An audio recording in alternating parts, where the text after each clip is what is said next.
I don't know if we need this big old light or not.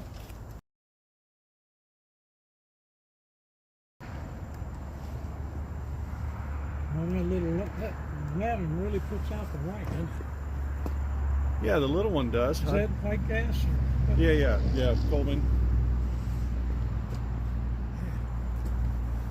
I mean, is it lighting up? So you can see all this, right? Yeah.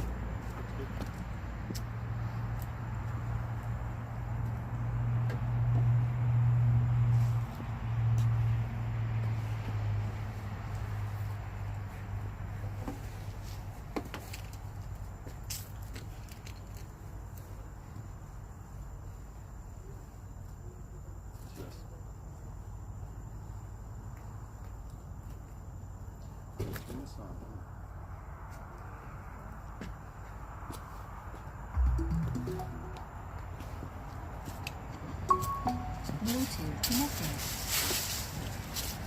Test.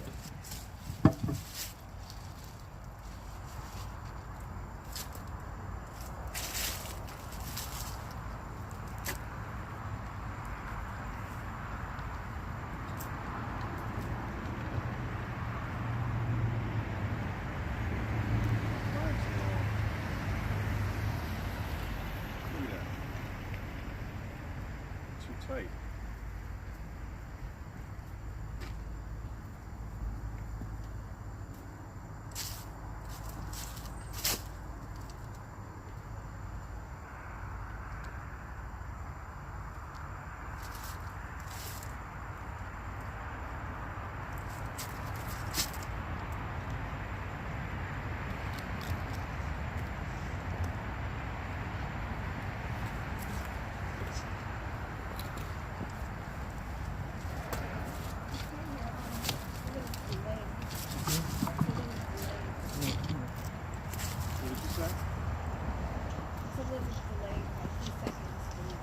Oh, okay.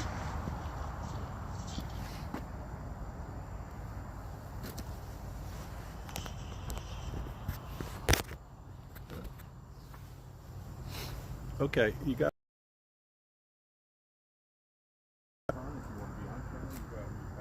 Okay. I'm kind of tending to be off camera because I fear the government. Yep.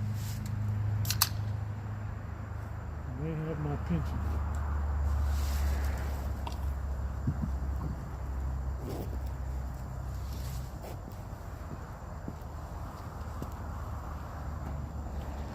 Okay, looks like we're live here. All right. Friday night.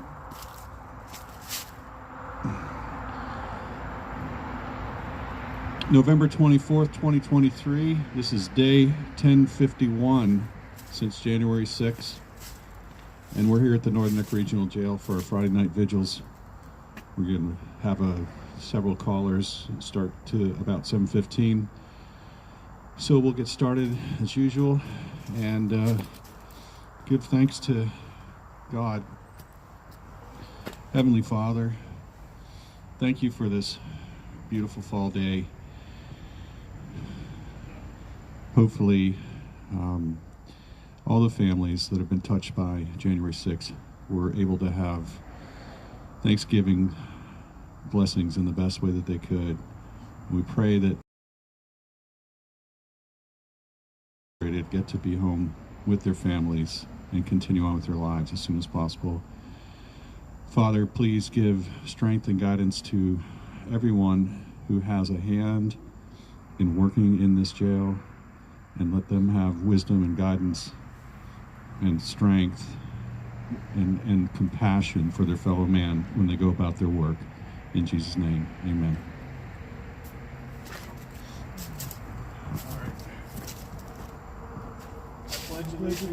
To the flag of the United States of America and to the republic for which it stands, one nation, under God, indivisible, with liberty and justice for all. All right, so again, Thanksgiving week. A lot of people are trying to enjoy a little bit of downtime Again, the families who have been impacted by the January, and on and on. I read something that right now there's currently somewhere over 200 individuals that are locked up because of January 6th. I think the number of people who have been arrested and charged is fast approaching 1,200. I believe it was 1,180 the last time I checked. And I always tell people, go on NPR, National Public Radio. It's a great place to find the information. It's very up to date. It's one of the most up to date that I've seen. Patriot Mail Project. There's so many other ones, and of course all the great live streamers and so on from everyone down at Freedom Corner every single night of the year. Mickey, Tammy, Nicole, all the great patriots that are down there every single night, bringing light to the situation of those folks. I understood that they had taken away tablets and had been restricting them, so I don't know if they've been able to call out so much. But again, it looks like tonight we've got some people that are going to call. So day 1051, I'll start out by reading the names of all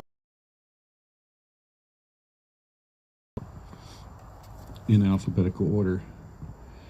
Howard Adams, Zachary Alam, Eric Beauchesne, Tim Boehner, Nick Brockhoff, Jeffrey Brown, Mason Corson, Lucas Denny, Israel Easterday, Brandon Fellows, Todd Gardner, James Grant, Matthew Green, Kenneth Harrelson, Albuquerque Head, Brian Jackson, Adam Jackson, Justin Jersey, David Judd, Cash Kelly, Hosea Kenyon, Nick Lagerand, Samuel Azar, Marcus Malley, Mark Mazza, Patrick McCoy, Jonathan Mellis, Matthew Miller, Robert Morse, Jonathan Munafo, Daryl Neely, Ethan Nordine, William Norwood, Michael Perkins, Dominic Pizzola, Mark Ponder, Ronnie Presley, Ahila Pryor, Chris Quaglin, Barry Ramey, Zach Reel, William Reed, Howard Richardson, Thomas Robertson, Daniel Rodriguez, Ronald Sandlin, Troy Sargent, Jeffrey Sills, Andrew Taki, Enrique Tario, Curtis Tate, Ricky Wilden, Shane Woods, and Kyle Young. So last Saturday I had the privilege of joining the Lycoming County Patriots when they held their vigil for the Lewisburg jail. There's no more prisoners, J6ers, in the Lewisburg jail, but this group of people gets together every Saturday and holds a vigil. So shout out to Tina and Roy, who are there every time, and then Steve Jericho also, who is a live streamer. He and Roy both do the live stream, and Tina's got a pretty good rapport going with a couple of J6ers. One of the ones that was recently released and is living in Pennsylvania, so he calls in quite a bit and talks to her. I was really impressed by the Patriots, though, the Lycoming County Patriots. They've been in existence for somewhere around almost 20 years. Like, they are a precursor to the Tea Party even. And they had a setup. I'll have to show a couple of you the photos of this. I wanted to share it. But they have chairs set up for 125 people in this place. They got a lectern set up. They've got it's just a really cool little setup they have. So someone's given them this space to use. It's basically a little shopping center storefront, and they are just I want to definitely give a shout out to them and read a little bit that I brought back, but I just want to share. This is room, you know, and they're definitely ready. Let me read a little bit about them. The Lycoming County Patriots is a nonpartisan organization of free-thinking Americans dedicated to the constitutional principles of freedom, liberty, truth, and unshakable faith in God. Our mission is for all who desire the freedoms and liberties fought for and guaranteed by our forefathers over 2 centuries ago. For more information, you can email them here, Facebook, so and so on. And this is their Patriot Pledge. I think this is pretty cool. I'm a patriot. I'm a member of the Lycoming County Patriots. As a patriot, I do not support any agenda of violence, lawlessness, or efforts to divide we the people as free Americans and neighbors. Given the threats from certain individuals in our government to single out and punish the voices of law-abiding patriots, I do not wish to bring harm to myself or any other member of this group. I hereby pledge that all discussions, correspondence, and names associated with this group will be strictly confidential unless agreed that specific information will be made public. So help me God. Pretty neat. Yeah. So, all right.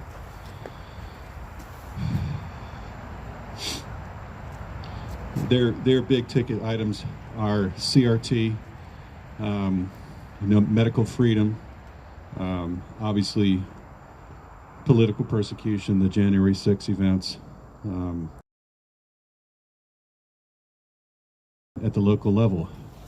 Tina recently ran for school board and won, and they flipped 3 of the local school boards in Lycoming County, flipped to conservative this year because so many patriots turned out to stand for office. And it's amazing. It's awesome. I mean, we have some of those stories here in the Northern Neck too, but it's happening all over the country for sure.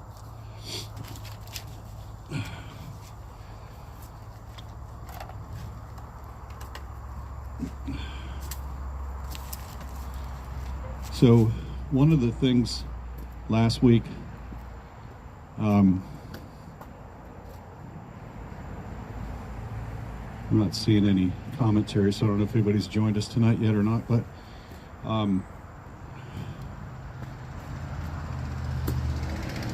we've been covering the smart meter situation in the Northern Neck Sentinel. John's been writing about that, at least 2 different articles, this last edition and then one prior to that.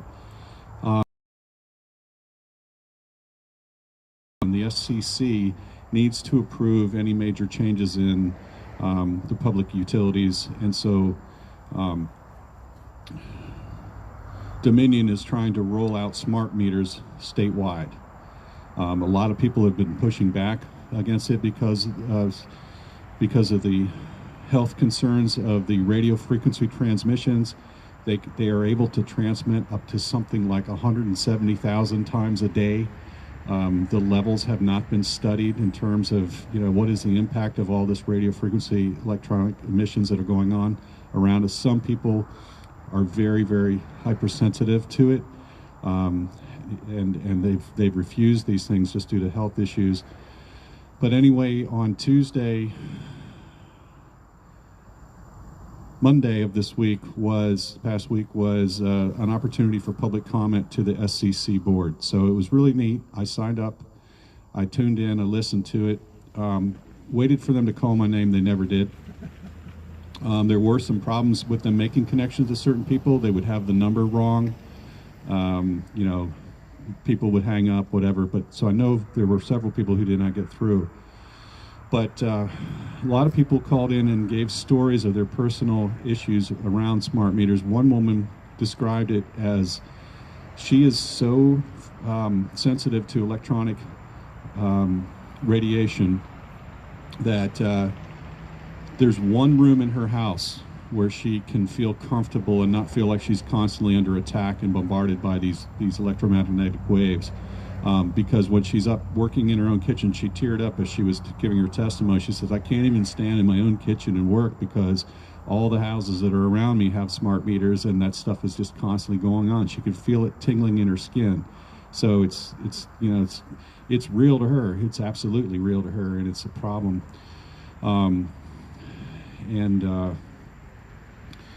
So the reason that they're doing this is not to really help consumers. It's to analyze and to monitor and learn. It's just like all of our data whenever we use a credit card in a store. They track our patterns of behavior. They know that. Same thing with the smart meters. And it's what it's going to do is make it easier for the utility to do their job more effectively and save money. But it's not helping individuals in any way. So it's definitely something that people need to be aware of and fight back on. Again, if you think about it, what is the purpose of an electric utility meter? It's to figure out what your consumption is every month so you can pay your bill. That's it.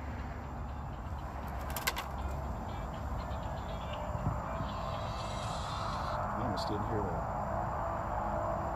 Hello, this is a prepaid call from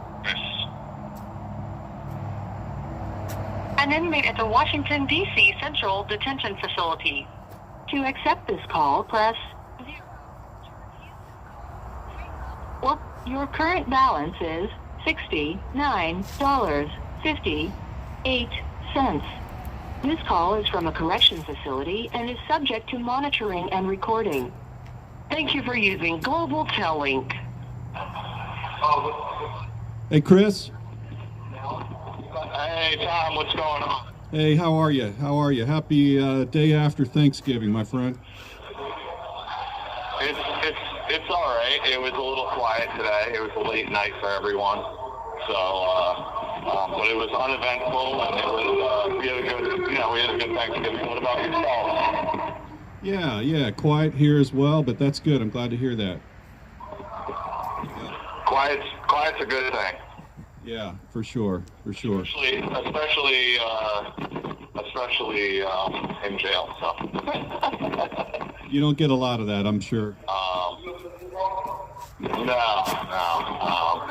But yeah, it was good. We had Dempsey Doodles, and we had, which are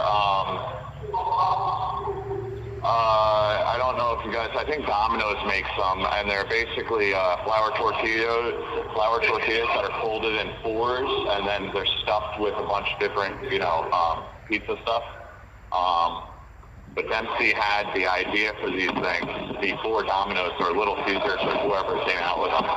And then, he always said that our phones, obviously the phones are being tapped, but, he comes up with these things. So then, 2 months later, all of a sudden he sees a commercial for these things, on the TV. So the joke was that they stole that from us. But so we had those. We had pizza, or bagel pizza.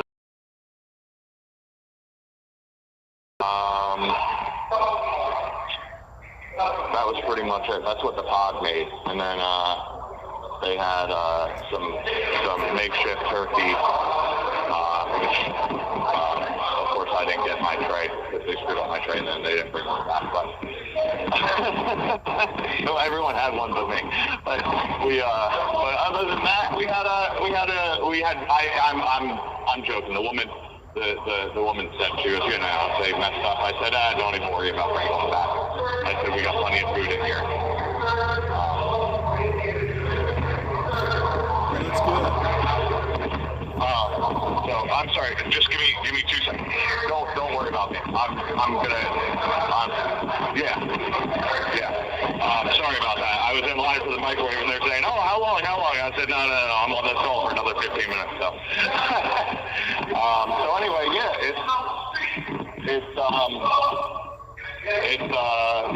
now it's getting a little lively here now that it's 7 p.m.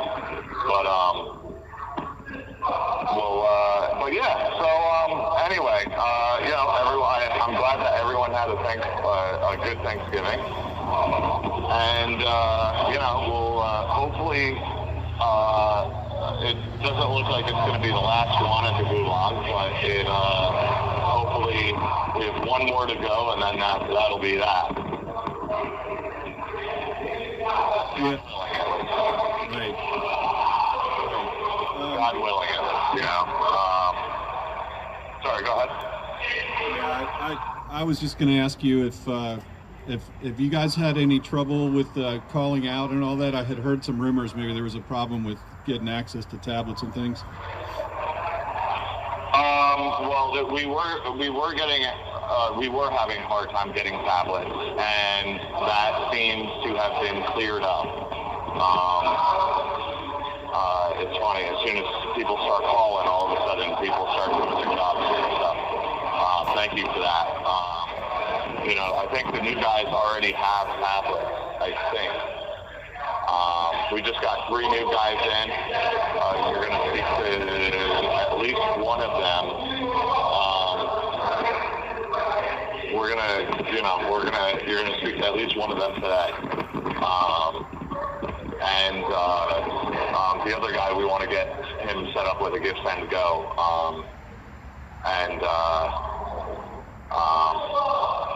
Before he jumps on, so it'll probably be like Monday or something like that. But anyway, so what was your, did you have the basic turkey and stuffing and mashed potatoes and all that good stuff, or did you, Yeah, so I had a little early Thanksgiving with my folks where we had fresh venison and oysters Rockefeller. So that was kind of a fun, different twist on Thanksgiving. Nice. We definitely can't.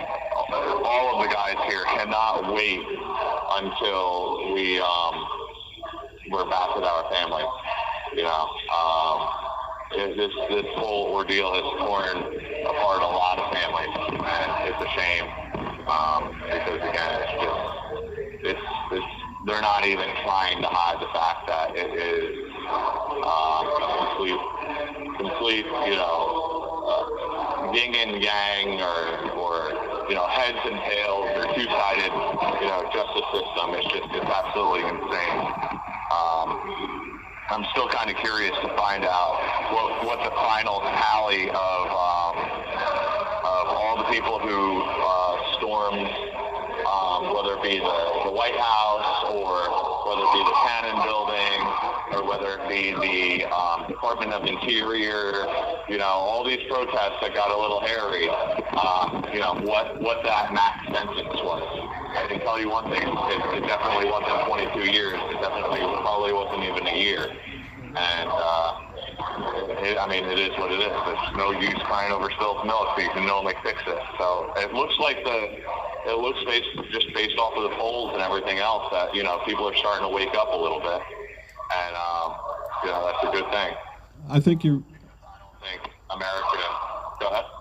Yeah, I think you're right. I was going to ask you, what do you think about this release of the tapes that are out there now? I mean, I think that's been a really, really positive development. So, I just heard today on the news that you can officially go to the, Mike Johnson kept his word. You know what I mean? You can officially go to, I don't know what the website is, but it's a government website. You just go in there, boom, boom, boom, click around. And I heard that there's a lot of people walking around. I did talk to David Summerall, who finally got in touch with him, and he said that he has a great video and shows the whole thing at different angles, which was the who the FBI accused me of, and actually what I just pled guilty to. Hopefully we can get that flipped around. But it shows all the different angles, and with all these videos getting released, it's going to show that these cops lied about a lot of things. Unfortunately, these lawyers wouldn't look at the videos and didn't really do a good job of representing us and saying, hold on, no, look at this, look at this, look at this, look at the video that says this. Well, if the police officer is saying this, why does the video show something else? I know in my instance, the officer said that I grabbed at his neck and I attacked him for, there's no reason for it or anything else. But the video clearly shows, again, the Bolo 58 and an officer arguing over something, and there's a lot of hand waving and a lot of stuff like that. But then Copeland comes up from behind and pushes Bullet 58 into the officer, and you see the hand of Bullet 58 go up, and push from, like, you know, like what you would assume would happen if someone got pushed from behind. What's your first reaction? Well, it's to put your hands out in front of you to block your fall. So it shows the hand go up and over the officer's shoulder, and that goes completely against the officer's testimony. And that's just one instance, you know. Whether, and I'm not saying that, you know, officers weren't injured or anything like that. What I'm saying is that the DOJ or FBI or whoever, in a lot of instances, got officers to say certain things on the stand, and they're blaming the same person, or I'm sorry, they're blaming multiple different people or different people for the same injury. And they're saying, oh, well, this happened over here and he's to blame. Well, okay, but why, if you're in a court case, 2 or 3 months later, now you're blaming another person for the same injury? You can only blame one person for this. I mean, it can only happen one time. You know what I mean? You can't blame the same bruise or the same, this or the same that on 9 different people at 9 different times. It's just, that's not how it works. Otherwise, it's you're lying under oath, and that's been happening a lot. So, hopefully something will happen. I'm sure nothing will. Really, the only way that this gets fixed is if Trump gets in office. So, it's disgusting that it's happening. Nothing has changed. My thought process on the whole situation hasn't changed. We're actually getting more and more evidence. You're going to start seeing a lot more evidence of undercovers and use confidential informants and everything else. And you're going to start seeing a lot of people causing a lot of ruckus that have that, that armband on that left-hand side, that rainbow armband, which was supposed to be undercover cops, undercover DC cops, Metro PD cops. So if anyone's looking at, these Capitol videos, watch for the people with the rainbow armband on the left wrist. That's Metro PD, or supposed to be Metro PD, which FBI was also, mixed in with that. But all in plain clothes. So you're going to start seeing a lot more antagonizers and everything else. Maybe you can also shed some light on this. I heard a little bird told me that Trump just filed something saying that he wants the names and pictures and everything else of all undercover cops, undercover FBI's, undercover, CIA, all the different letters, undercover everything, undercover informants. He wants the names, a picture, what they were wearing on January 6th. I'm not sure, everything. You can only trust, what people say, in general, for, you can't just take it, you can't just say, oh, no, this is the truth, even if you hear it on the news, you don't even know if it's true. But supposedly that's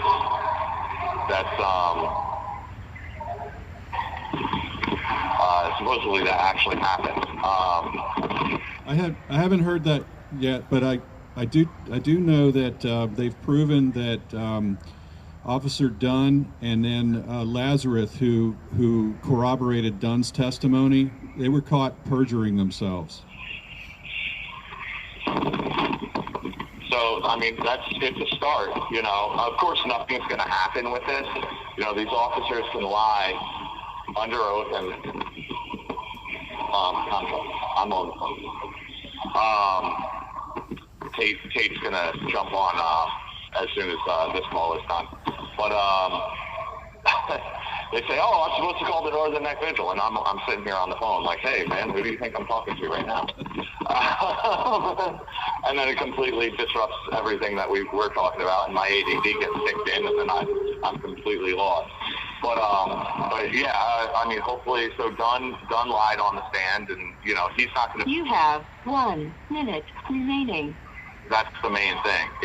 You're gonna start seeing a lot of this. Like I said, I'm just praying that my judge will give me a fair trial, because obviously I'm looking at now this whole what my lawyer did and say, oh, plead guilty to these 14 felonies. Now my PSR came back at 168 to 260 months, and I don't have any criminal record. Again, they just kept on racking up the charges because they wanted me to testify on the Proud Boys and testify on this and testify on that, and, you know, they wanted me to cooperate, and I refused. You know, they've taken everything from me. They take my family, they take my, you know, soon-to-be house, they bankrupt me 100%, and I just refuse to back down. You know, it's just, unfortunately. You know, it is what it is. Hopefully it'll all... Thank you for using Global Tellink. All right, Chris Quaglin.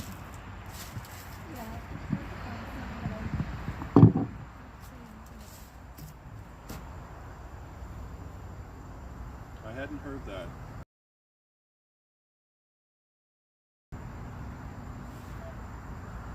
My ringtone turned up. I almost missed that call. All right. Hey, everybody. Thanks for tuning in. Ava, Angelina. A little chilly out here tonight. Transmission unstable. Sorry about that. Wi-Fi in general is very bad. Yeah. Well, you heard the part about the smart meters, so yeah. Yeah, look up Northern Neck Sentinel, NNSentinel.com. It's a very great article in there about it. NNSentinel.com.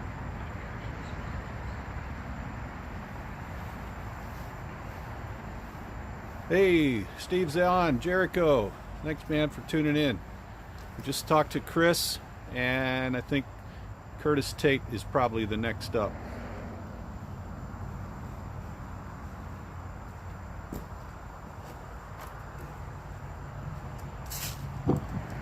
So while we're waiting on the next call, the smart meter information that I was going to testify to, there was an article I found in doing a lot of digging around, Environmental Health Journal, Volume 21, Article 92, dated October 18th, 2022, so a year ago.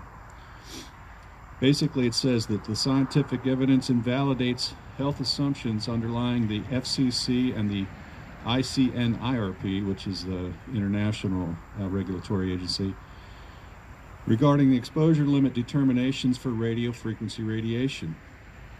In the late 1990s, the FEC adopted our 1980s, involving 40 to 60 minute exposures in 5 monkeys and 8 rats. 5 monkeys and 8 rats. Hello, this is a prepaid call from Washington, D.C. Central Detention Facility. To accept this call, press 0. Your current balance is $67.88. This call is from a correction facility and is subject to monitoring and recording. Thank you for using Global Tellink. Hey, Tate, how are you? Hey, how's it going, man? How are you all doing out there? We're doing good. We're doing good. We're hanging in there. It's good. Not too cold out here. It's a little brisk, but, you know, not bad at all. Oh, man, it's a perfect fall night. That's awesome, man. Yeah, did y'all have a great Thanksgiving? Yeah, pretty much. It was fairly quiet for the group that's here. It's not a big crowd tonight, but everybody seemed to have a good time, and so I tell you what, our hearts and thoughts and prayers go out to all you all and your families, and I can't wait until you can be with them again soon. Oh man, yeah, I appreciate that, and I definitely cannot wait either. But I do have to say, under the given circumstances, it was a very positive day, very good. It's my favorite holiday, Thanksgiving, and I was just as joyful as I was last year. And so, I got to spread a little bit of that around, got to see a little bit of it. We came together and united, and it was a great Thanksgiving. Definitely be one I will always remember. Well, that's awesome. I'm really glad to hear that. And I tell you what, I know that you guys give and receive a lot of strength to one another. So that's really great. Yeah, absolutely. We've kind of been lounging around today, taking it easy. I watched a few movies, and I can't seem to get myself motivated to do much, so I decided to just lay it on down and chill tonight, but I wanted to give you all a call. Have you all seen any J6ers come through there recently? Not that I know of, but they don't tell us, so it's only when we hear about it, after the fact, it seems like, but hopefully not. Yeah, awesome. Well, I called the vigil here last night, and they brought up a little topic that was funny that some of the guys participated in. So I don't know if anybody over there could brainstorm anything, but what are 5 words that could ruin a Thanksgiving dinner, such as like, I burnt the turkey again? Yeah, or I forgot to get the turkey. I don't know. I mean, I didn't count it. Well, I came up with, the Dallas Cowboys are playing again. Oh man, that'll be that's cool. So you guys do a lot of. I heard some guys did. I forget when this was. It might have even been out here, but they were doing like play acting, like skits and putting on skits and stuff like that, just to have fun and pass the time. Oh my God, yeah, it was funny. We had a couple guys here. Reed Christensen, he got up, and his was kind of a story. He did a little story over just, Thanksgiving Day, the Pilgrims and the Indians, which was really insightful, actually. Then another guy got up and did a little humorous skit. I think we're going to do something tonight, and I think I'm involved in one, but I'm not really sure, like, where I fit into this. They just said to be there, so I don't really have a choice. I can't really hide out anywhere, so I guess I'll be there. All right, sounds good. Well, I'm sure you'll have fun with it. Oh yeah. Time, we sure make time pass fairly quickly in here, that's for sure. Have you all seen the news on them releasing the January 6 tapes? The Speaker Johnson releasing the January 6 tapes? Yeah, for sure. I think that's really positive. Some people were like, oh, they still haven't released everything and complaining about it, but it tells a message. I mean, when you see that, there's been some really funny compilations put together where they play elevator music in the background and everybody's just walking along, very, very calmly, saying hello to the police officers and so on, and that's your insurrection. Yeah, absolutely. I had a visit today from just some supporters, and I was telling them, I was like, this situation, not the easiest, and it definitely didn't come at an ideal time in my life, but I'm sure anybody's life, it's never an ideal time to go to jail. But,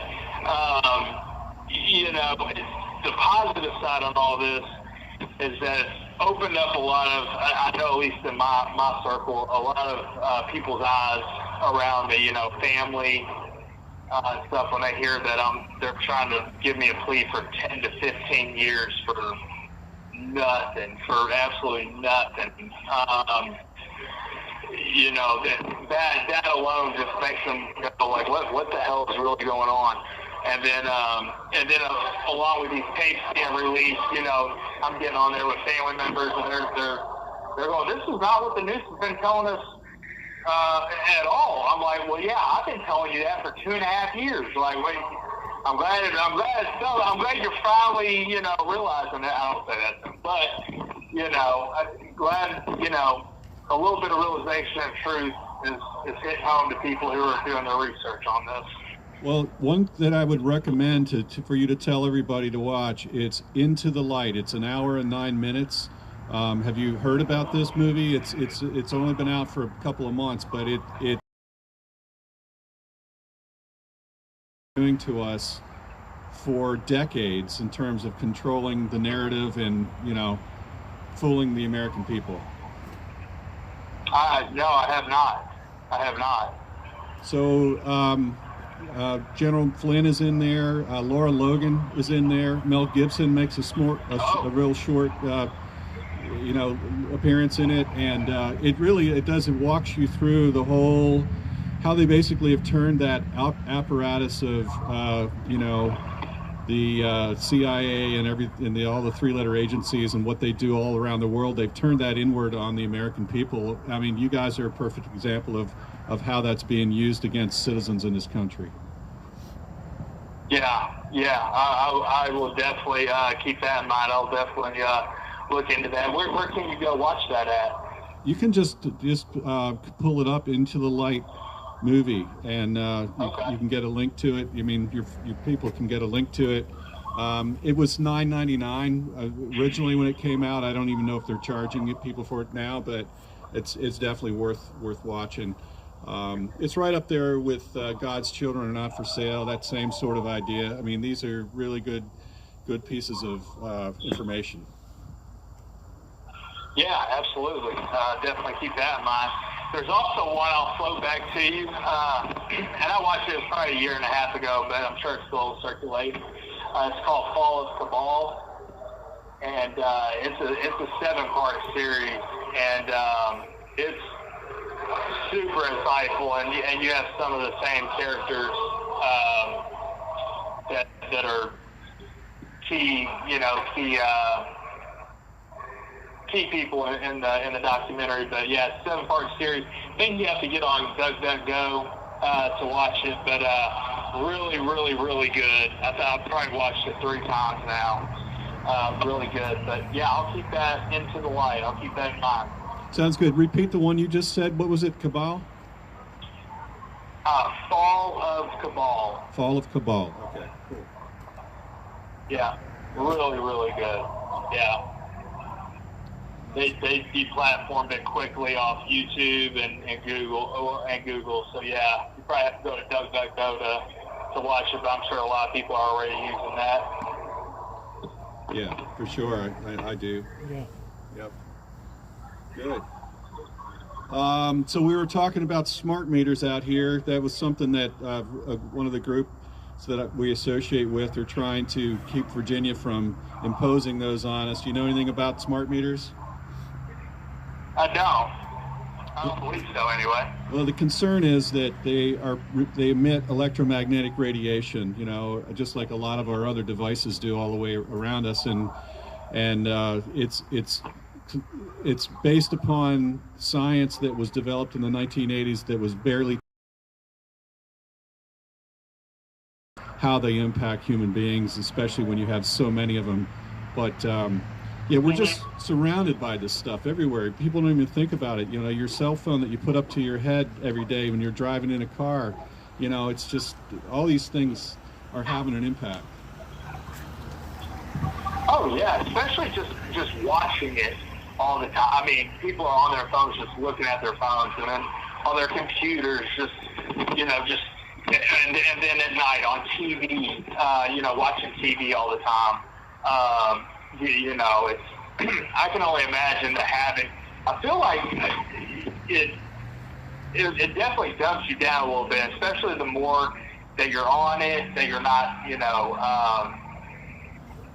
interacting with life, how you did, 15 years ago when you were outside most of the time, when you were communicating with people one-on-one, face-to-face.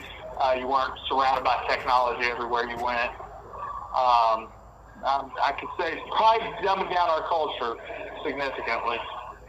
Yeah, absolutely. And I'll ask you to do this as well, if you don't mind, to put it out there, but it's the local newspaper, nnsentinel.com. So it's Northern Neck Sentinel, nnsentinel.com. It's got articles in there about the Northern Neck Regional Jail, about smart meters, about all these things that they've been trying to do to us. So highly recommend that to any of your family that's kind of waking up and want to learn more. Okay, and what was the website one more time? NNSentinel, SENTINEL.com. Sentinel. Okay, yeah, absolutely. You know, I'm gonna write that down along with the Into the Light.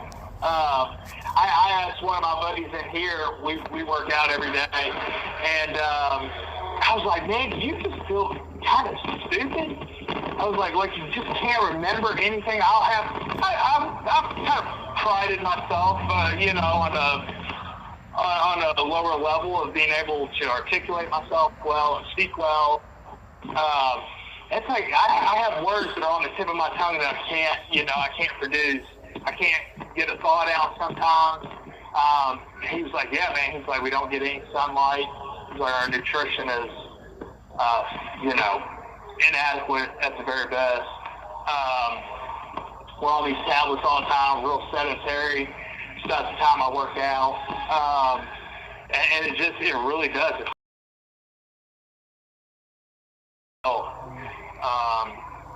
You're not the you you're not the first person to say that they feel really kind of dumbed down after all this time, and like you said, it's the poor diet, it's just the monotony of the routine, probably all those things work into it. Oh yeah. You don't really have. I pointed out to somebody, I was like, you know, you're only going to be when you're surrounded by people. I know I'm not like studying, or you know, I read and those things, but it's like I'm not active in studying. I'm not active in really learning a whole lot of new information. And I don't think really anybody else is either. Everybody's consumed with their case and just with their future and with their livelihood right now, just trying to make it day to day. So, you know, you're really only going to be as smart as your smartest person. The conversations are the same, and obviously you see the same people, you do the same things, you watch the same things, you eat the same things. So maybe, so I maybe come up with some advice on, you know, maybe ways to break that monotony. Yeah. Well, I think what you guys are doing tonight's a good way of doing that. Just get being kind of interactive and on the fly. Here comes Flagler. Oh no. Hey, I'm just here to interrupt you mid-sentence. That's not to screw up your visual or anything. Okay, guys.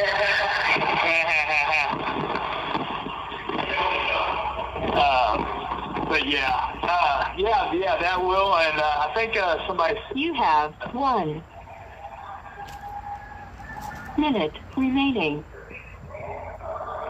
Man, that time goes by so quick. Yeah, it does. That was kind of weird too. Man, yeah. Well, guys, I appreciate you all listening to me. I appreciate you all being out there, especially right after Thanksgiving. And thank you for supporting us. I'm not sure who's calling next, but I definitely look forward to talking to you guys here in the near future. Well, that sounds great. And listen, you guys keep up the fight and keep positive and help one another. Thank you so much, Tom. Hey, y'all have a great night. God bless. God bless you too. Bye-bye. Link.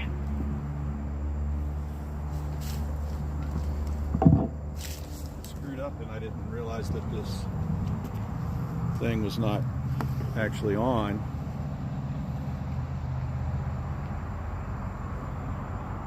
That one phone call cost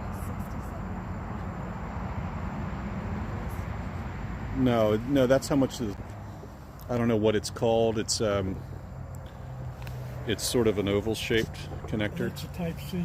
Is it? Yeah, Yeah, that's. I've got that. It's on my phone. It's just one right here. See. Longer one in my car. Just a minute.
USB.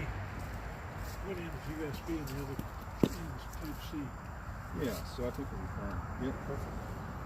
And I got two.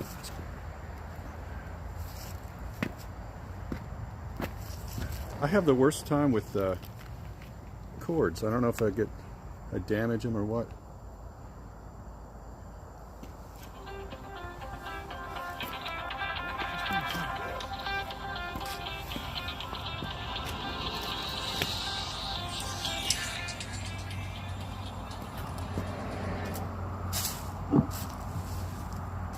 Hello, this is a prepaid call from Christensen. an inmate at the Washington, D.C. Central Detention Facility. To accept this call, press 0. Your current balance is $66.18. This call is from a correction facility and is subject to monitoring and recording. Thank you for using Global Tellink. Hello, this is Tom. Hi, Tom. My name is Reed Christensen. Chris Quagwin suggested I give you a call tonight. Hey, Reed. Good to talk to you. How you been? Oh, it's been an interesting weekend. It's different Thanksgiving. Yeah, right. I was hearing a little bit about it. Sounded like you had had a little bit of variety, which is good. Yeah, we had a little block party, I guess you could call it, and some fellows made some prison pizzas and prison hamburgers, I guess they were. It was very good. And interestingly enough, even the prison made an attempt. They passed out a tray at lunchtime that had turkey and stuffing and some gravy. Well, that's awesome. That's really nice. Yeah, I thought that was a good effort on their part. Yeah, I was thinking about that earlier. You know, we need to thank them for when they come through, because you know, those things mean a lot. It's just like even the tablets and so on, getting that all fixed again. I think that's worthy of a thank you for getting that straight. You know. Yeah, it makes a difference. In fact, my wife was quite a bit distressed. I realized, I mean, it seems obvious. We've been married 44 years, but she's been making a Thanksgiving dinner for me for 44 years. So she was a little distressed that she wouldn't be able to do anything for me this year, and it was actually quite a relief to her to know that somebody put some turkey and some cranberry sauce in a tray. So. Yeah, good. Well. All right. So, Reed, where are you from? I think we've talked before, but I'm not sure when it would have been. What part of the country are you from? I forget. Well, yeah, it's been a while. So I'm from Oregon, and was arrested in Oregon in April of 2021. But I had an Oregon federal judge, probably because of the stroke I just had, let me out on pretrial release, and I was insisting on a jury trial, which I had just this last September. And I always thought that if you put this stuff in front of an American jury, they'd throw it out. But I didn't realize what Washington, D.C. was. So I was found guilty and found to be too dangerous, 65 years old with 2 strokes, to be on the street. So the judge had me sent directly to J6. Yeah, right. Yeah, you would think that jury by your peers, but they are not quite your peers, are they? They're of a different kind of persuasion in DC. That's just the nicest way I can put it. Yeah, it's an interesting, it was an interesting week. It took a week and a day, 2 days to seat the jury, and the main problem was they brought in 60 people in the jury pool, and the main problem was that there's a couple of questions. One of them is, or a couple of them. One said, "Could you be impartial to a Trump supporter?" And it seemed like half the people said no. And then the other one was, "Could you be impartial to someone who took part in January 6th?" And again, they said no. And the judge kept trying to bring them in and rehabilitate them. He'd say things, "Well, now you understand that, the accused is innocent until proven guilty, right?" "Oh, yeah, I understand that." But, they just said they could not be impartial. And finally, after the first day, barely having, 20 people pass through the system, the judge got wise and decided it wasn't worth trying to rehabilitate the people, said yes to those questions. Wow. But everybody here seems like is a lawyer. All of them said they were affected by J6, which you think, because they live right on the hill, almost all of them said they lived on the hill. You'd think that would disqualify them. But, well, yeah, it was an interesting experience. That's something else. I don't spend a lot of time in D.C. I've been up to a couple of the trials and some sentencing. But apparently the entire streets were completely locked down after January 6th. They had fences up everywhere, and people were really, let's just say, inconvenienced. And I think that was sort of intentional to make them associate anything to do with J6 as just being miserable. Yeah, I agree, because it seemed like people's answers as far as, did the actual demonstration do anything to them? The answer was no, but it was all, the weeks afterwards, I couldn't get to work, I couldn't, et cetera, et cetera. They just made a huge deal out of it so everybody would know that it was an insurrection. Right, right. Well, I mean, I was just saying to the last caller that these tapes that are out now, they're putting it to elevator music, and it's the most docile, peaceful, most of the footage is just people walking around in the Capitol and not, doing anything other than just being tourists. And that's a whole different perspective than what they ran 24/7 ever since. Oh, sure. In fact, I had a fellow neighbor who said that he called it, people in the Capitol, a rambunctious museum tour. Yeah, right. And people were knocking down stanchions, and other people were picking them back up. I mean, that's just the kind of people. Stay between the lines. Right. Oh. Yeah. Wow, Oregon. That's somewhere I've not really. I think I've been through it. We did a project up in Bend, Oregon, at one point. And that was a very interesting kind of place. Yeah, that's on the east side of the Cascades, so it's a little drier. We're from the west side of the Cascades. Okay, yeah, and that's yeah. I didn't realize there was such a difference in the geography there too. But that's what you learn when you travel the country, I guess. But yeah, pretty neat. Sounds like a good place to. Did you grow up there? Well, no, my wife and I have been there about 33 years. I went in the military right after school. I was ROTC. And went in the Army for 4 years active, and then had 4 years reserve. But I decided it was a pretty demanding lifestyle. We had 4 boys and a girl by the time my 4 years active duty was up, and I decided that it's kind of a big family to leave in the lurch with my wife because I was gone all the time. So I went back and got a master's degree in electrical engineering, and then went to work for Intel. Intel has a bunch of campuses up there, and but yeah, it was close to my parents. They had retired to Spokane, Washington. He was Air Force, career Air Force, and that's how we ended up there. Unfortunately, my second stroke was May of this year. Oh, excuse me. How time flies. May of 2022.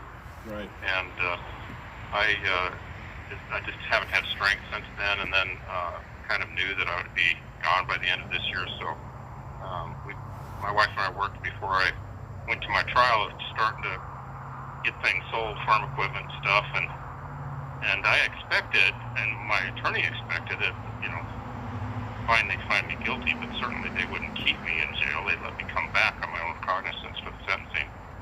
So it was a shock when they ushered me out the back door.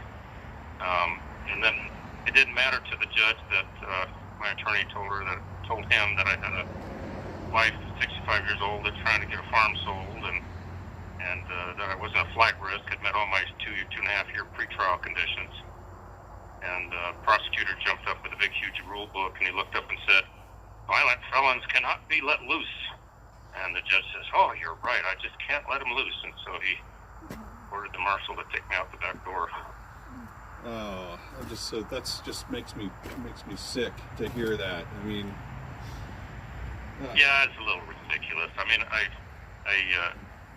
haven't had any paralysis or lost any mental cognitive ability or any memory, but I walk like, well, I'll tell you this way. I took my 88-year-old dad to a doctor appointment and had to ask him to slow slow down because I couldn't keep up with him. And he walks like he's 88. It's not as if he's a speed walker. Right. So it's a little ludicrous to send me to jail because I'm too dangerous to be on the streets. Absolutely unbelievable. Well, hopefully this will all get itself sorted out. I think the problem is you guys are just you're kind of stuck in it until something happens and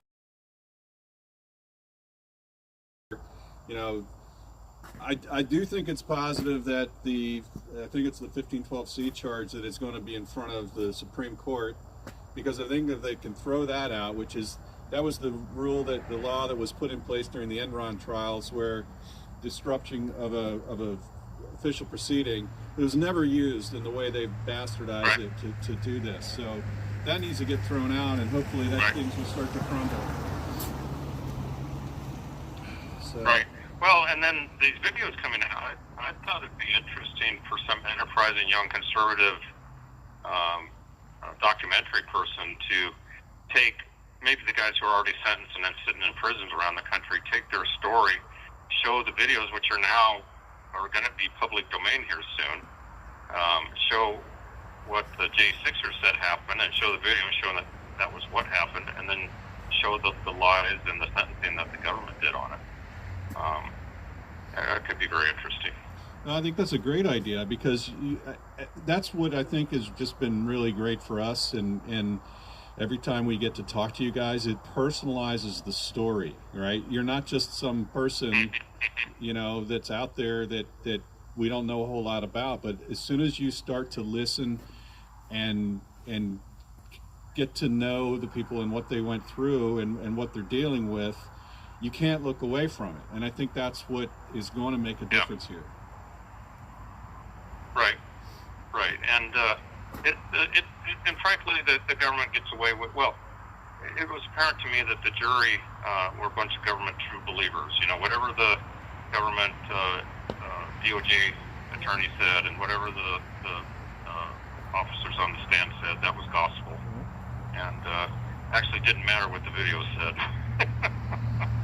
Strangely enough, but and so they're getting away with it to the point where Americans can't really get their minds around the fact that they keep telling Americans, I think, are telling themselves, "Oh, it's just the people who were violent to the police," which is a bunch of nonsense. That's not what this is, and yet I think that's the government story, and a lot of people give credence to the government that that's what it's about, and the releasing these videos should allow that to come out, that that's not what's going on. I think that's really wise. You're absolutely right.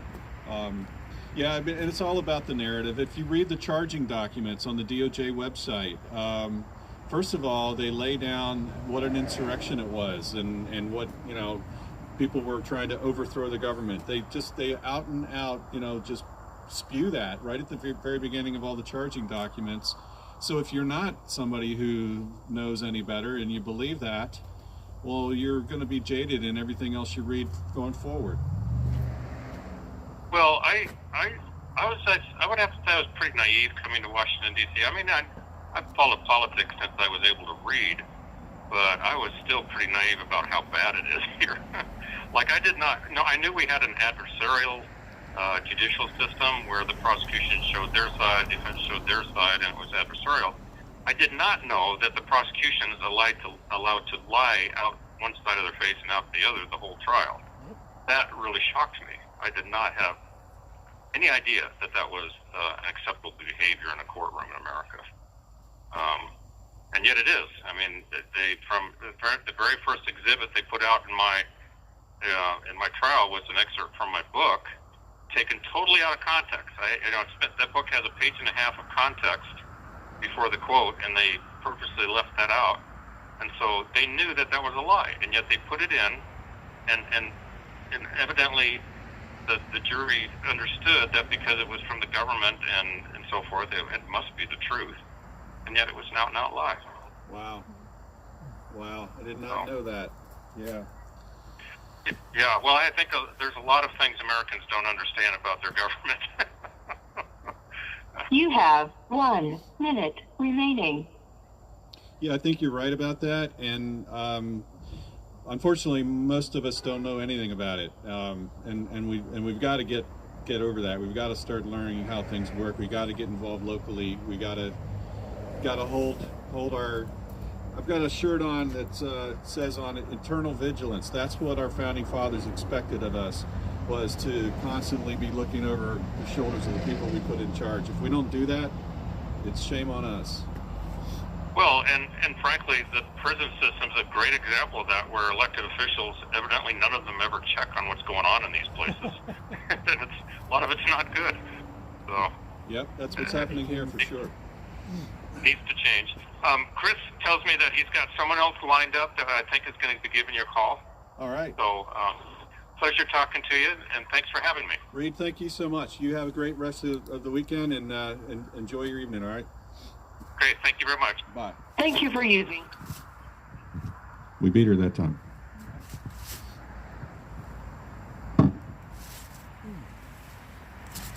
So, Reed did the book, the little paperback called "Save the Boy," I think it's called. Yeah, it's about the boy being the United States of America, and you know, I've not read it yet. I had a copy of it in my hand, but I still haven't read it.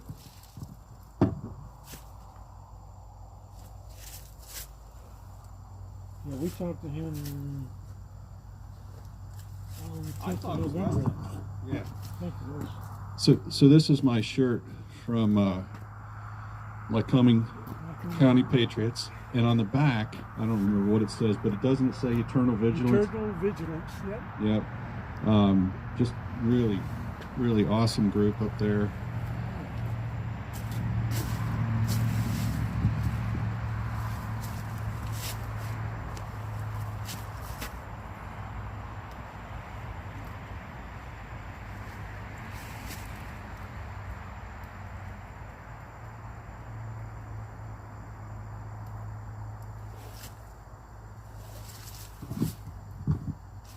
So let's see, that was Chris, then it was First was Chris.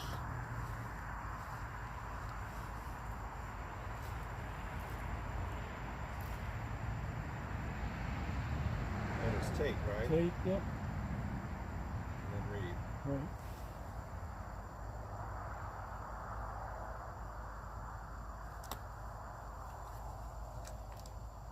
So to finish up the smart meter thing, they did a study of 5 monkeys and 8 rats. Oh, yeah. And the test was they turned up the level of radio frequency until it would raise their body temperature by 1 degree Fahrenheit. Holy cow. And that was considered the limit, and then they stopped at that. So that is the basis of what we... It's microwaves. Yeah. Microwave oven. Yeah. So, and they readopted those same guidelines in the 2000s. So we have no scientific studies on radio frequency radiation and how. The other thing is, with our kids in the digital classrooms, they've got tablets, they've got smart screens, they've got, you know, all kinds of stuff everywhere.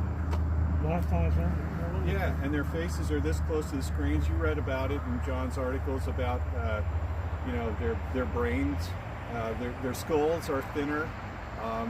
There's less density there for them to, you know, absorb these things. And I mean, there's just the impact. We have no idea, but I've gotten to the point where I almost even don't want to have my cell phone anywhere near my body, you know. But it's not just that; it's everything else all around us. Yeah. And all the electronics we got here. So, hey everybody, I hope that things are working out a little better here. Hey, Cheryl's back. Save the kid, save the kid. That's what it is. We'll bring it next week. Awesome, Cheryl. Yeah. We're here to expose the lies.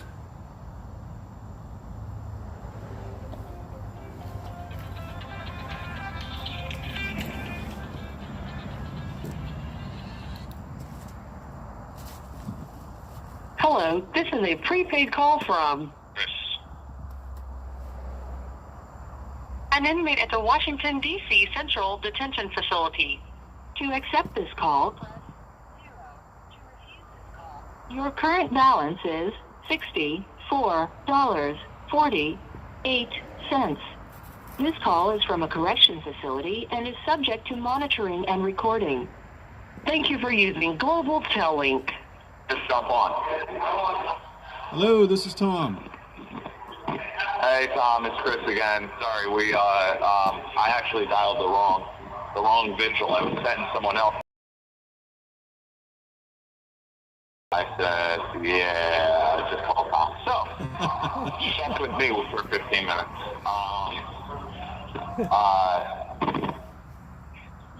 Grant, are you going to jump on this? Oh, that thing. I'll call on that right. Okay. Well, Grant's gonna call you back. You're gonna call now? You're gonna call now? Okay. Grant doesn't want to go on the tablet. He's gonna call back from a regular phone. But if anyone out there in Freedom Land please check out the videos that Mike Johnson has posted. If anyone's seeing any discrepancies, please get in touch with either your representatives or, anything else, because, it's crazy what's going on right now. Well, that's a lot of information out there, and yeah, people need to go through it. Reed had a good point earlier, which was, somebody ought to just go ahead and put together a lineup of each of these individuals who and you could trace them and follow them through the Capitol, and you could actually see what they did or didn't do. Why not?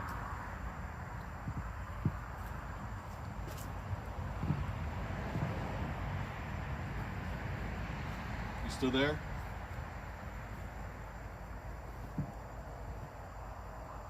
Hello? It's so weird. It happened before. The call is still connected, but he's not there. So it might have been something on there.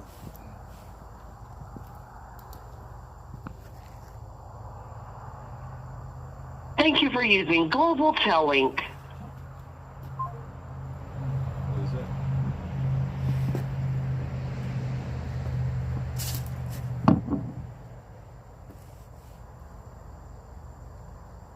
Grant, I guess Grant is James Grant. I don't know. I'm thinking it must be.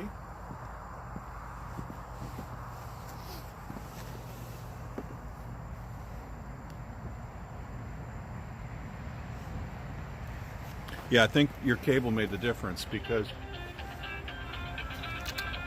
the hotspot's working now. Oh, good.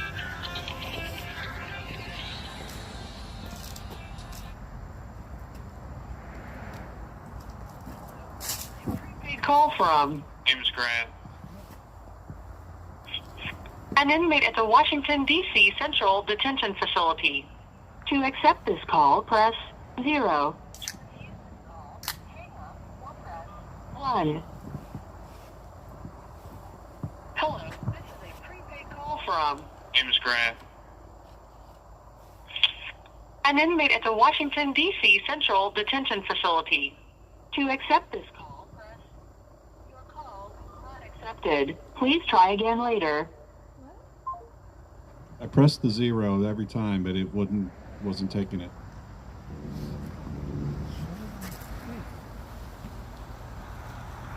They said he didn't want to use the tablet for some reason.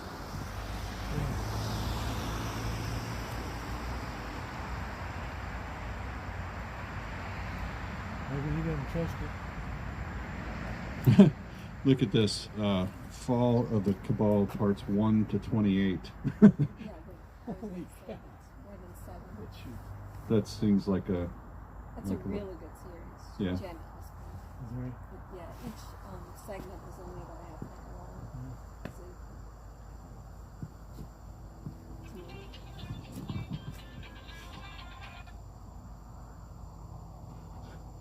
So, Hello, this is a prepaid call from James Grant.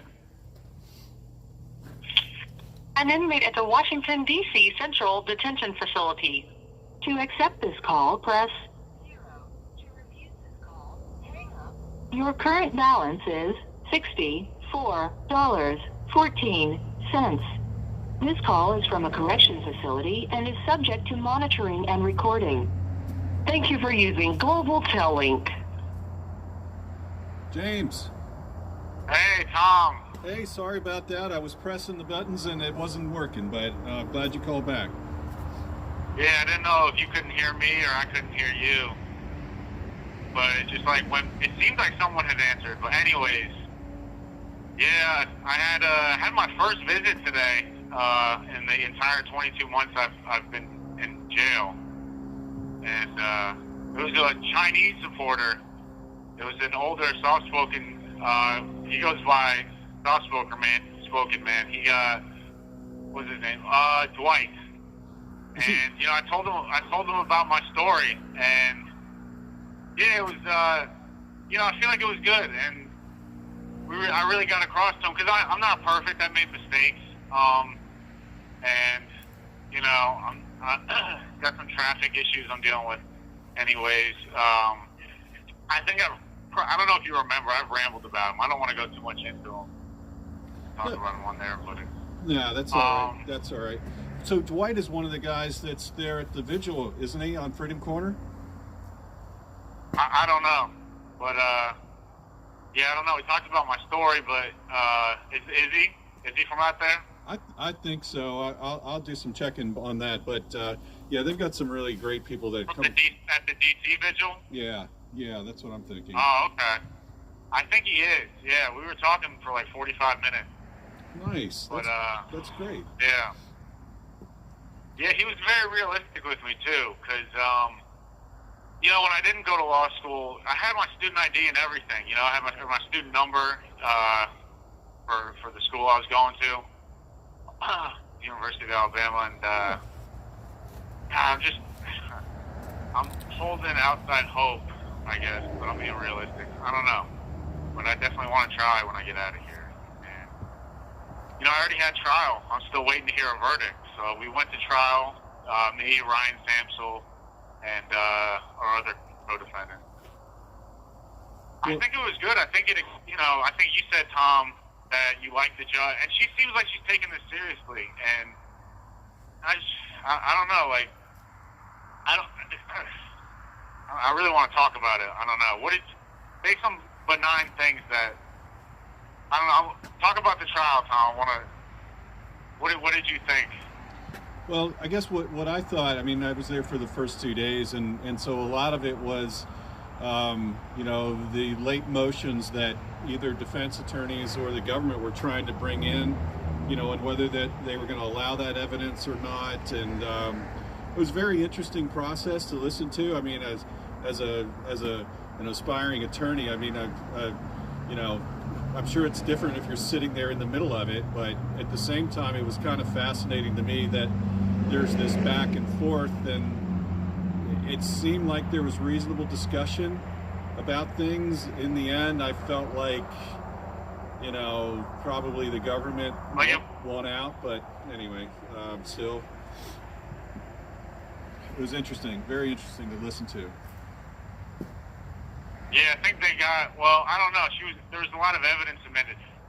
They didn't, you know, they're saying, you know, the fence is a deadly weapon or whatever, but I'm 2 barriers away. I'm 2 full barriers away, and I felt it. I mean, I know I had nothing to do, but my lawyer said it would have been different if they had, like, brought in like a structural engineer and said, like, look, with the force carried here, it is, but without that, how could you get beyond a reasonable doubt? I mean, I'm 2 away.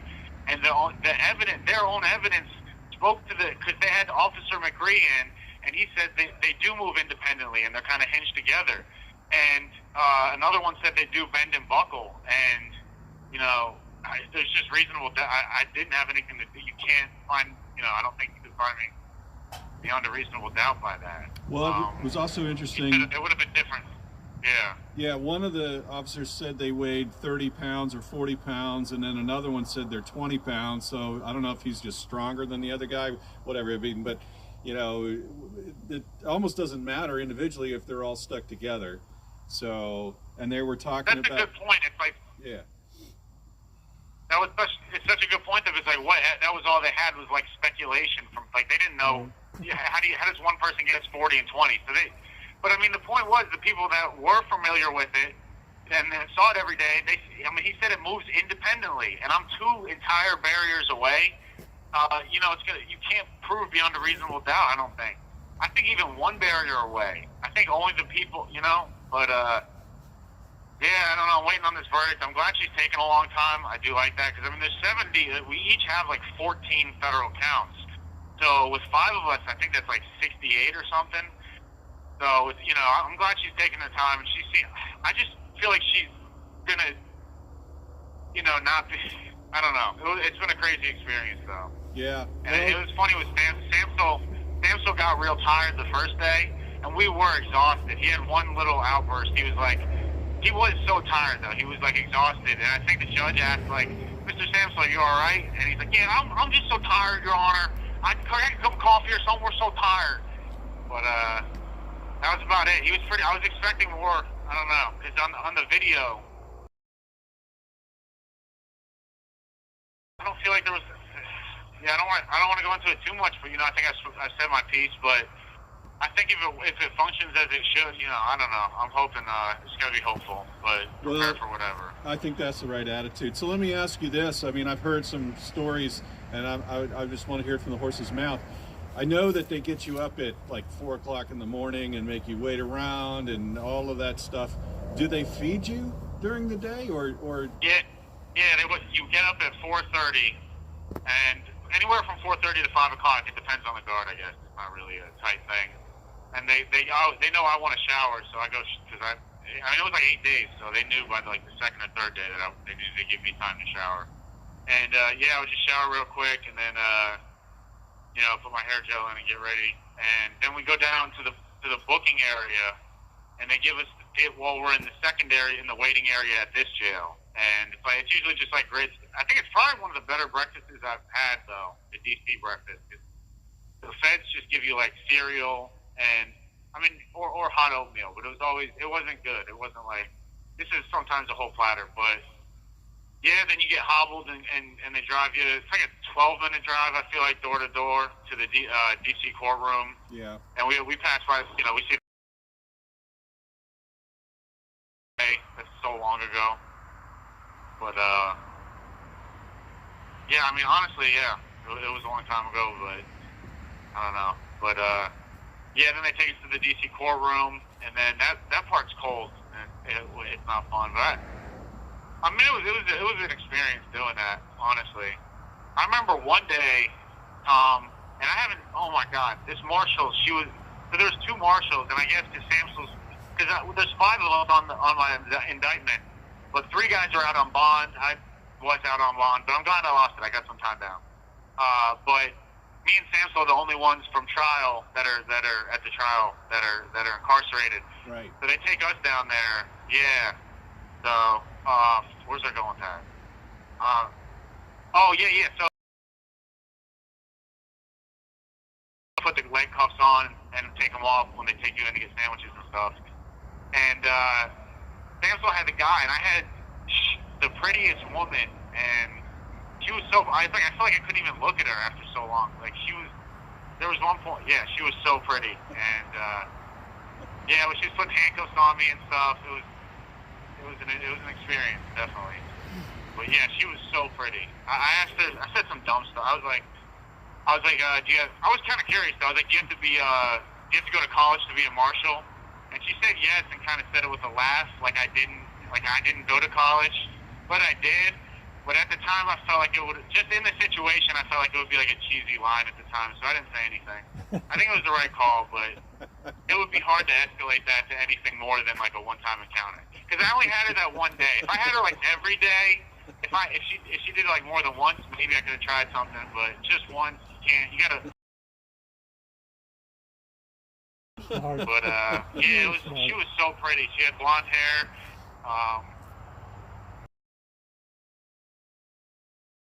Honestly, yeah. The funny things that you're going to remember from all this, but definitely got to put them in down on paper. My recommendation. You guys, Yeah. you guys are living through something that hopefully nobody ever will live through again, and that's why we're trying to help to tell your story and get it out there, because we cannot let this happen It's crazy, again. isn't it? It is. I mean, this is crazy. It's a once in a. It's like, yeah, this never happened. Wow. But yeah, it's definitely a unique experience. So Yeah, thanks to you guys and your support, that makes it maybe not a total. You know what I mean? Thanks to you guys, this may not sink. I feel very hopeful for the future, and maybe even more. But yeah, go ahead, Tommy. You're about to say something. Well, I was just going to say that I do think it's very positive, all this video footage that's coming out. Finally, we've been promised this for so long, and now we have it, and now people are starting to go through it, and I think it tells a much different story just on the surface than what they've been trying to portray all this time.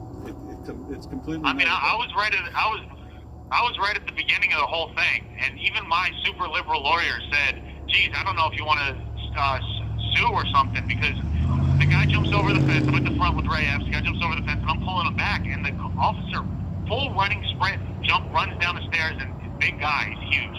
And they didn't call him as a witness either. They didn't want to bring, but yeah, full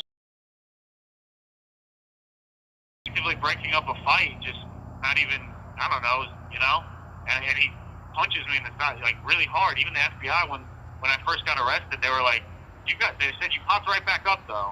So, but even they were marked on the punch and everything. So that's the kind of note they were. I mean, I don't know if that's indicative of the entire police force that day, but it's not a good sign that right off the beginning you're throwing haymakers like that. And my lawyer informed me that's against DC code, which is meeting with equal violence or equal force. Huh. And I was just trying to pull a fight apart. He throws a haymaker punch. Wow. And that's right at the beginning. So I don't know if he time where it was just that officer that, I don't know, I think, everything's a little bit of something, but yeah, I don't know. I don't know if you said to speak to the whole event, but well, I've definitely. I also want to say go ahead. I was just going to say I've seen some of that stuff. I saw some of it at your trial, but I also saw, I've seen, that was really pretty much the very, very beginning of people coming onto the ground. So, yeah. Yeah. I asked my lawyer, because I didn't know how to look when the prosecution. You write note cards down and hand them to your lawyer. So I wrote one down. I was just like, how am I supposed to look right now? Like angry or like indifferent? And he said bored. So then the rest of the time I was just trying to, if I remembered it, I didn't like live it like gospel, but if I remembered it, I figured I wasn't doing anything else, like trying to look at. It's weird, there's the judge, and she's up high. And I thought she did a really good job controlling the courtroom, and I just feel like, I think that something here. And my lawyer said it's like they stopped investigating after the arrest. But I don't know what else. I mean, there's so much legal stuff with it too, but there's also something like. For assault, it has to meet certain criteria. And my lawyer argued one of them was there was an interceding criminal cause, because the thing that caused it to go flying forward was it got caught on a barrier on the right. I don't know how many times you've seen the footage, but someone like let it loose like a slingshot on the right side. I don't know, but it was just a freak accident. But I was sufficiently far, and I think my judges. I mean, yeah, that's why it seemed like they. Almost unsatisfying, because there was no smoking gun or anything, there was no, they even, I think their evidence, wasn't that strong. You have 1 minute remaining. On a lot of them, but let me say I got to Give Send Go up and running. I work with some people at Condemned USA, so yeah, if anyone could donate, it's my first time fundraising through the entire time I've been down. I did one other time, but someone else was running my Give Send Go. Yeah, no. James. It's up to 1,000. I'm so thankful for that already. So great. So yeah. it's just Gibson Go Yeah. / free James. Free James, one word. Yeah, and just like anything. Yeah, I don't know. I'm hoping I won't have to apply to different law schools when I get out. I really want to try to make it work. And that's, oh my God. Yeah. I don't know. We'll see. We'll see. I'm being hopeful. I'm being realistic, but Good for this you. is also like, it's such a unique experience. Maybe, I think I don't know. I feel like I'm about to get cut off, so I don't want to get into something too. But thank you guys for being out there, and I think you guys are helping us. Thank you for using Global Tellink. All right, James Grant. Glad to hear his positivity. You really got to be frustrated. And he's careful about what he talks about, because I think it's very easy to go a little too deep into it. Yeah. Both him and me, I know.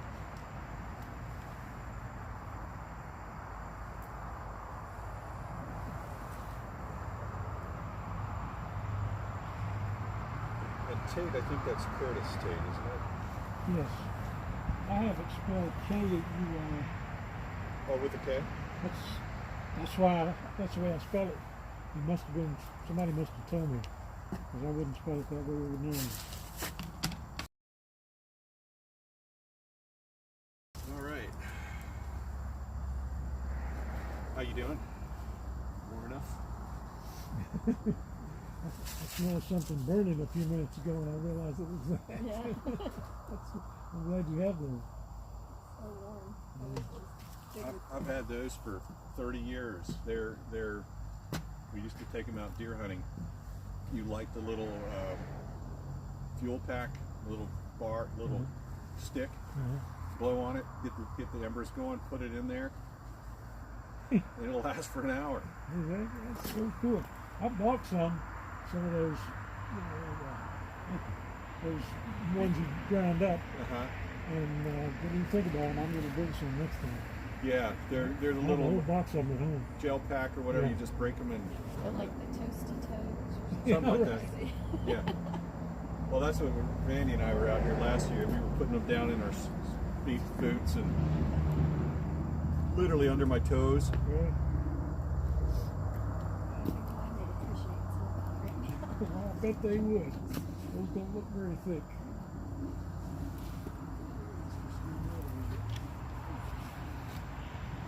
Put socks on it. That's got the screen. Like glass. Pretty slick. Like wool. Wool, yeah. That was good. We were moving so much.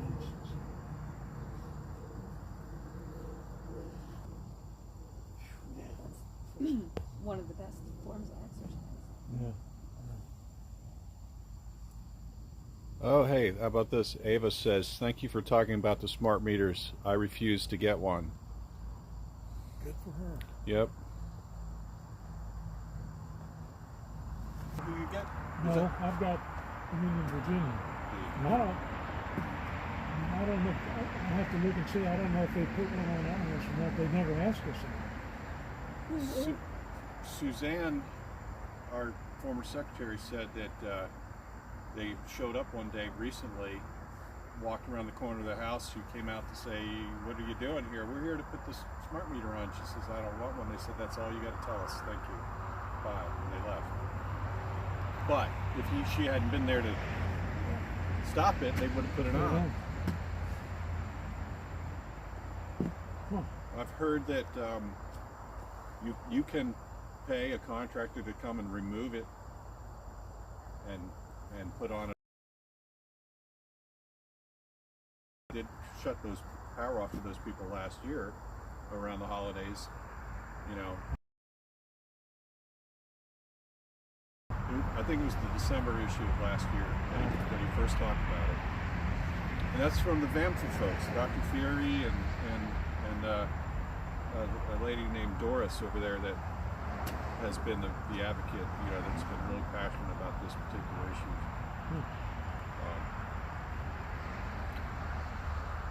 She teaches. I'm not sure if if it's a homeschool setup or where she teaches, but she's definitely into the. Does the meter look any different than the?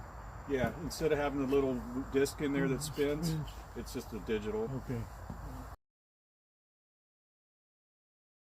Step down from the smart meter, but again, these things have the ability to transmit 190,000 times a day, Right.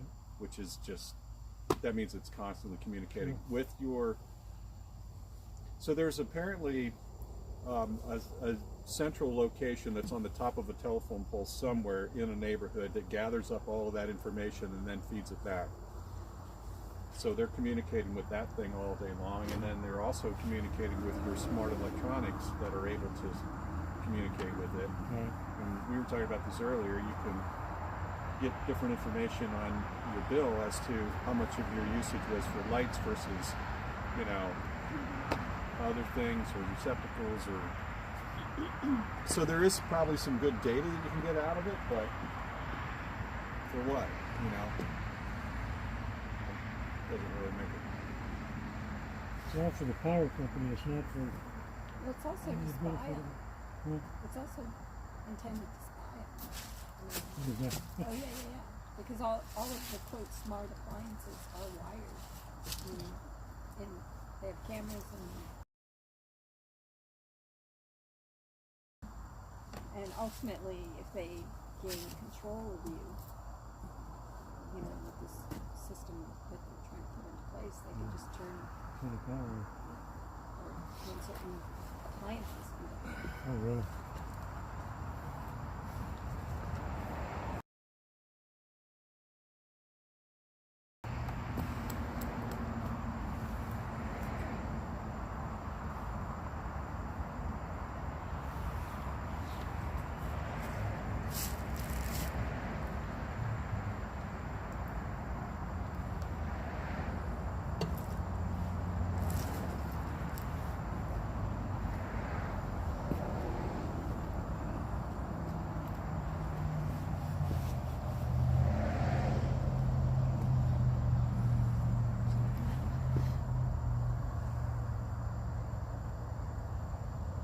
Oh, Ava has to pay $15 a month for refusing the smart meter.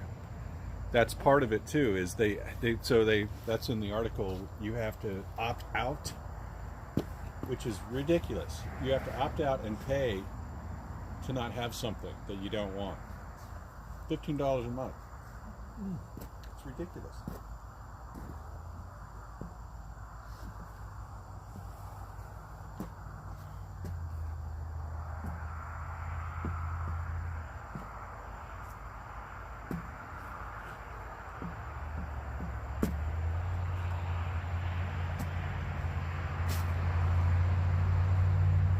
So we're going to have a discussion next meeting about trying to do some things with for the J6ers. You know, we take some of the money that we've collected and one of the things is maybe to start developing fundraisers to literally try to turn that little bit of money into a lot more money for them.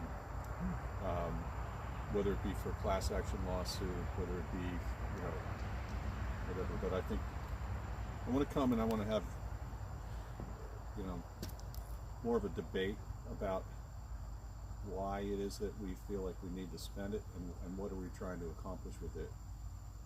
So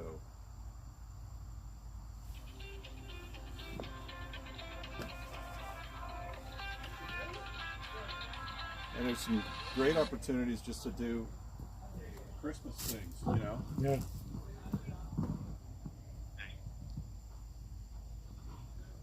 An inmate at the Washington, D.C. Central Detention Facility. To accept this call, press 0. To refuse this call, hang up or press. Your current balance is $62.44. This call is from a correction facility and is subject to monitoring and recording. Thank you for using Global Tel Link. Hello, this is Tom.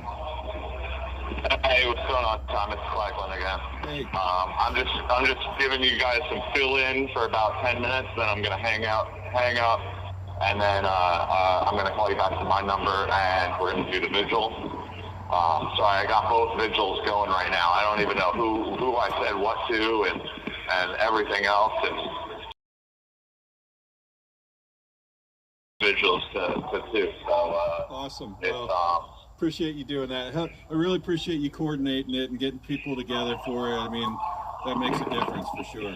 yeah. Well, I mean, it's the least that we could do. You know, it's the least that we could do. So you guys are out there. You guys, you know, we can't thank you enough. You know, everyone knew that, you know, Northern Neck and the jail system in general, it's just so, first thing, it's corrupt as hell, but besides that, it's subhuman, how some of these people are treated. And it doesn't, I don't care if you say, well, you know, you wouldn't be there if you didn't deserve to be there, you know, you wouldn't be there.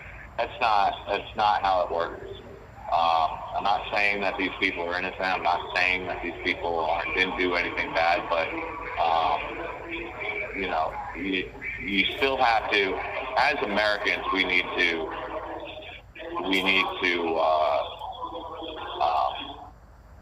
fix this. You know, we can't be a world superpower, or the world superpower, and then have subpar is putting it too lightly. So I'm not even going to say that, but just Well, we are the, you know, in all the countries in the world, the United States has the highest incarceration rate of any country in the world. And so you would think that we must be really good at it then, but no, that's not the case. no, it's not. You know, these how people are treated. It needs to stop. You know, they have little, I mean, Northern Neck Regional Jail, they used that jail for years, decades, as the federal, you know, basically the federal, like, catch-all. You know, if Northern Neck was known as, hey, you got a problem prisoner that no one else wants, sure, we'll take them, and we're going to throw them in a hole, and, you know, no one's going to hear from them. I mean, just look at what happened to me the first week that I was there. I was still in booking in the very, very front, and I said, listen, y'all have a problem giving me the diet that I need medically. You need to tell me, and I'll call my lawyer right now, and I'll have him call the marshal to get me moved out of here tomorrow. I don't want to be a bother for you guys, but I need this diet. And this isn't a request. This is what I need. Oh, no, don't worry about it, don't worry about it. Well, you all know the story. I mean, they didn't feed me properly for 2 weeks. I lost 30 pounds in 3 weeks. And caught COVID because, again, they weren't following federal guidelines. They just threw us in. There was no, you know, it was absolutely filthy. They didn't have paid helpers or workers, you know, to clean the pods. It was disgusting. The showers didn't work correctly. You were given one small bar of soap, and that's what you were given. You could not ask for any more bars of soap, or they wouldn't give them to you. You weren't given any, you know, you're allowed 2 rolls of toilet paper a week. That's it. If you run out, tough. And you just can't do that with federal inmates. There's certain, especially pre-trial. You know, they had locks. Again, they listened to my very first conversation that I had with my lawyer. They listened to it, and then they took away my phone calls, which was true. I did. But I didn't do it. My lawyer did. So how can you possibly take away my phone privileges, A, without charging me on anything, and just B, without charging me and having me have a trial and having everything and being proven guilty? You can't do that. So they took away my phone privileges and threw me in the hole. And that was because I talked to the Epic Times. And then, that there were several, news articles that went out, which just pissed everyone off. But, and mark my words, I keep on hearing it from a lot of J6ers, and this is what is going to change. The prison system in America will change because of the incarceration of January 6th prisoners. That's going to be the silver lining out of all of this. We've already changed the IGP system or the grievance system. And I'm actually kind of curious to see if it went back. Are they still using carbon copies for the grievances and for the requests in Northern Neck, or did they go back as soon as I left? Did they go back and they're not paying for the public now? Did they go back to just standard paper? I'm really kind of curious about if it just went straight back to what it was, or if they did keep the new system, because they did 100%. Change the system of the grievances and this and that. And believe me, the lawsuit's coming, guys. Don't worry. I didn't forget about you guys over there. The lawsuit is coming. Believe me. Yes, it is.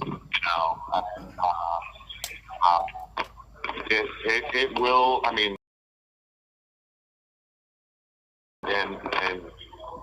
but they had a massive federal system. They made a boatload of money, a absolute boatload of money over the past, just over the past year that I was there. They made a boatload of money, and it was all federally funding, and it was because of Ted Hull, and as crooked as he is, and now what he thinks just because he's retiring that this is going to go away. This isn't going to go away. He's going to wind up. I'm going to see him on the stand, and guess what? He's going to be the one on the stand. It's going to be. It will be a good. It will be a good feeling.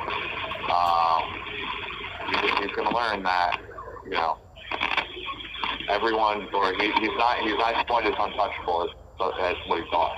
Legally, I'm saying. He will be held accountable. So, and that's only going to happen because of good people like you, Tom. So I thank you, and I thank, I forget her name, who was also really almost like one of the founders of the Northern Neck Patriots. Well, Sherry was the first one who really got us started. Sherry Pitts, yeah. Sorry, I had brain fart. But I do want to end this with, I know it's not Thanksgiving, I know it's Thanksgiving +1. But if there's thanks to be given, I want to say thank you to all of the Northern Neck Patriots, because, again, this wouldn't have, you guys we've changed a lot so far, and there's still more to do. And, I'm so thankful to you. I know my family is as well. So, I mean, you guys are family, honestly. So, I just wanted to say thank you to you. Thank you, Chris, for that. And I firmly believe what you said, which is, I've said this before, they didn't count on the level of resolve that the January 6ers brought to this, because you guys all got a raw deal. And you're not just your run-of-the-mill, criminal who get locked up and is going to probably just keep their head down and just try to get through it, because you guys are fighting back, and you're not afraid to stand up and call things out as wrong. So thank you guys for having that courage to do it. Yeah, I don't think they didn't realize that either. You know, both the feds and the jails and the feds. And the jails are still doing, you know, what the jails are going to do. You're going to hear one of the newer guys. You're going to hear from him next week, and he was in Philly. And I don't know exactly the whole story. He'll be able to tell you. He has the name of the officer, everything else.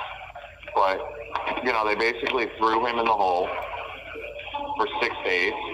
They gave him bologna sandwiches for breakfast, lunch, and dinner. 6 pieces of bologna, and a piece of fruit and, some bread every day. 3 pieces of fruit, 6 pieces of bologna, and I guess 6 pieces of bread or maybe 12 pieces of bread. And that's what he got, breakfast, lunch, and dinner. And, there's no tablet, there's no phone, there's no this, there's no that. And they threw him in the hole there for a verbal argument that did not get, crazy or anything else. But the cop just said, no, screw you, you're going in the hole, what do you think, And he just says, listen, you can't do this to me. My phone doesn't work, my this, my that. I have family that I need to call. I need to call my lawyer. Well, fuck. And they they locked him up and threw away the key. And they did write him a charge, but they already had convicted him before they even before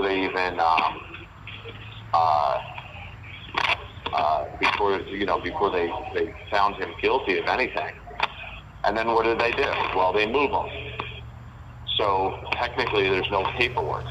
And that's what they count on, is no one to bring it to anyone's attention. Well, guess what? We are, and again, it's not, I'm not saying this has to be, the Hilton. It's jail, I get that. But with that being said, with detainees, there are things that we need to have. I mean, I've been 2.5 years, I've been saying the same thing. I don't have my discovery. I don't have this. I don't have that. I don't have a way to fight my case. And, I'm facing serious time. And, right, wrong, or indifferent, that's what I'm facing. So therefore, either A, say that I'm not given the right opportunity, or B, hey, listen, guys, I'll call you guys right back. It's 3 minutes for the vigil, so.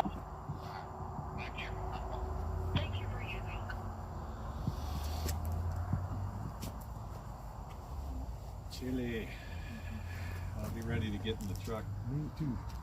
I'm going to bring some of those hand warmers next time. That was good and heavy.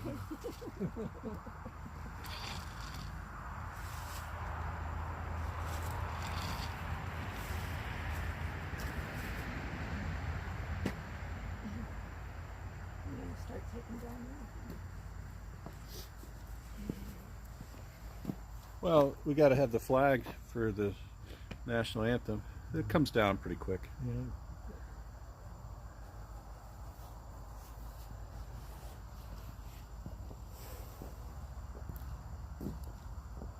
It's supposed to get below freezing tomorrow night, isn't it? I don't know. I think it's tomorrow night.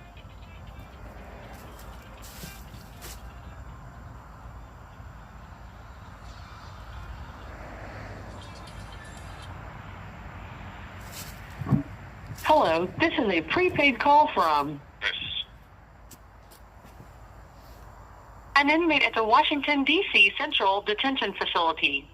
To accept this call, press 0. To refuse this call, your current balance is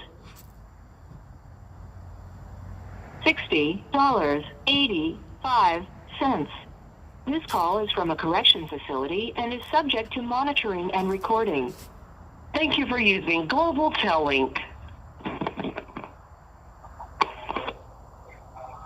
All right, we're back. All right, good thing that Sable called the 3-minute warning over here. So we got 1 minute until the vigil, until the anthem. It's like I said, Thanksgiving was a late night for everyone, so people are just now starting to wake up about an hour, 2 hours ago. So. That's. Go ahead. Yeah, fat and happy, maybe, huh? Yeah, well, I mean, that's the problem about these lights are on 24/7, and besides getting fed, there is no difference. But we're about to say the anthem pretty soon. All right.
All right, guys. Hopefully you guys could hear that. You sure could. Yeah, I love it. Thanks. All right, perfect. Appreciate it. Absolutely. Thank you, and thank you guys, and thank you for everyone listening, and I appreciate it. And happy Thanksgiving, Turkey Day +1, and God bless everyone. T+1. Thanks, Chris. God bless you too. Have a good night. Yep, you too. Bye-bye. Thank you for using Global Tel Link.